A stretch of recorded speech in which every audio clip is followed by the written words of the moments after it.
Bom, bom dia para todo mundo. Meu nome é Carlos Alexandre Chacon Caetano, eu sou orientando da professora doutora Silvia Figueiredo Brandão e bolsista CNPq.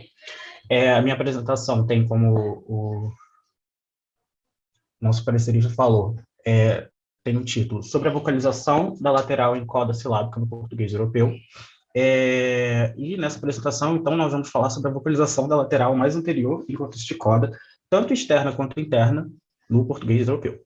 Bom, em português, a lateral mais anterior pode ocupar diferentes posições na sílaba, né? E ainda, em se tratando especificamente do contexto de coda externa e interna, pode apresentar variantes que permitem estabelecer diferenciações entre determinadas áreas dialetais, né?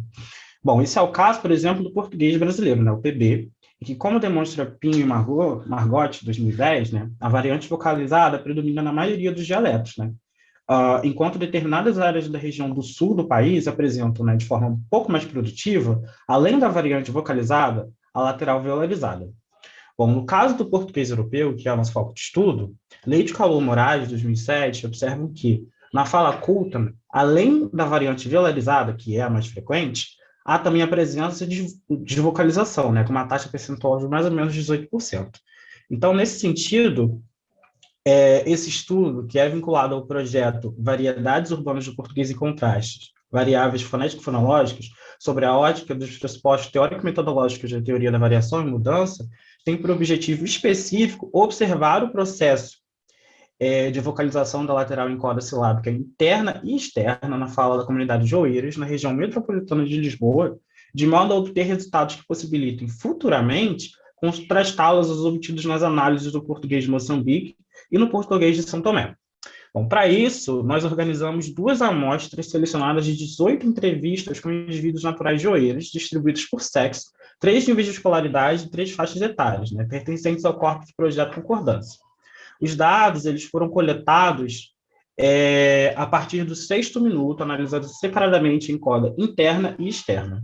A gente conseguiu registrar 4 variantes: a lateral velarizada, a vocalização, a lateral alveolar e, por fim, o cancelamento.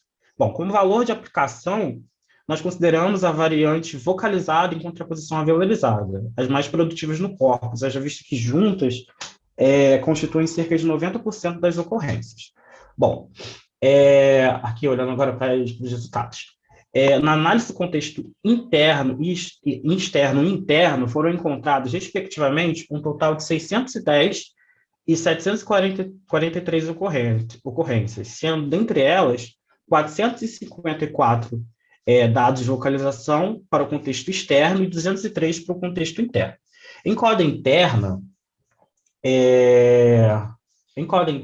essa daqui que está em azul, nossas análises apontam que os condicionadores da vocalização são o sexo, o nível de escolaridade, a classe do vocábulo, né, com regra com input de 0,26 em rodada com significância 0,010.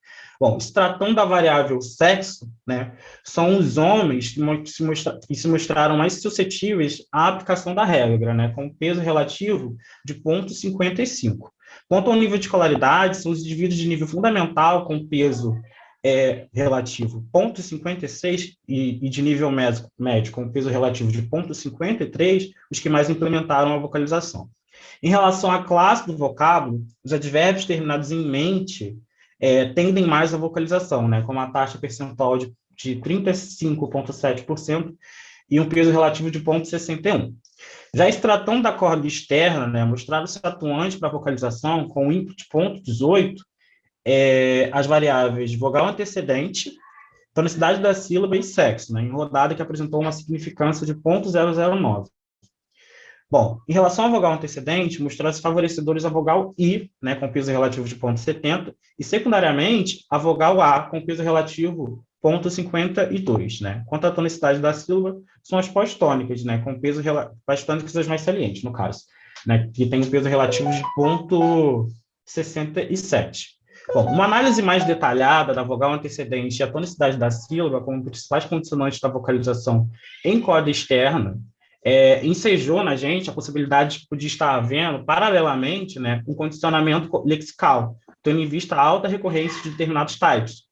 Bom, nós observamos que vocábulo fácil que tem uma taxa percentual de 58% de vocalização, e difícil, com uma taxa percentual de 62% de vocalização, apresentam altos índices percentuais, né, no caso, apresentam altos índices percentuais de vocalização, né, em contraposição aos outros vocábulos que apresentam vogal I em contexto tônico e pós-tônico, em que há uma gradação de cerca de 0 a 22% de vocalização, né? Bom, então, no caso, ambos, certamente, eles são de extrema importância para que esses dois contextos apresentem taxas tão significativas, né, e pesos relativos Mais tão um minuto, salientes. ok? Tudo bem, obrigado. Bom, nesse sentido, a análise aqui apresentada, né, de caráter preliminar, confirmou para a gente que no PE a variante vilarizada da lateral é mais produtiva tanto em corda interna quanto em corda externa, né? Ao mesmo tempo que demonstrou que o processo de vocalização, apesar de ainda incipiente, é uma regra variável nos termos de Labov de 2003, né? E tem como adicionadores em ambos os contextos fatores de natureza estrutural e social. Bom, aqui são as referências que eu usei para o pôster, tá? Que eu salientei. E é isso. Muito obrigado.